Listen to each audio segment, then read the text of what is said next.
Hello, I'm Diarmid Swainson. I'm the Quality Assurance Manager at Lambeth Council. Well, for us it's really about the cooperative council and trying to get citizens more engaged in local decision making. And we really realised early on that you couldn't do that if you don't open up the information and the data that we hold to make it a more equal discussion between the public servants and the citizens in the community. Well, it really came from the political steer from the cooperative council. So a couple of years ago, our local cabinet set an agenda for us to become the cooperative council over the next 2 years. And so we've just been working internally on the council agenda since then.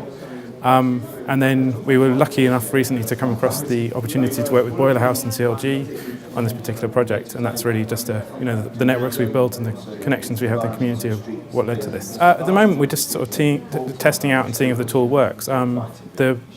The tool's really designed to make the data more useful and make it more accessible to local people, and to make it a thing that they can start the conversation around the more detailed questions the data leads to. So it's really just a sort of starting point in that conversation at this point. I mean, at the moment we're dealing with the data that's easy for us to release. That's quite a technical thing for us.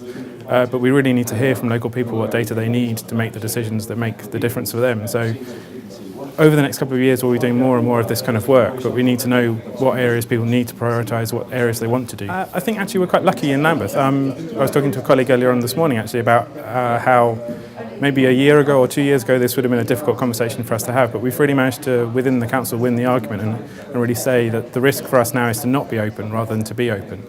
So I think we're all committed to it within the council. Our local councillors are very committed to it, and really it's just a matter of working with the citizens better to make it happen. Well, we have committed to being open by default and releasing all the information that we can release legally. So anything that would be FOIable or anything that's not confidential under data protection, that's going to take us quite a long time to do. So I think that's enough for us for the next few years, but that's where we're going.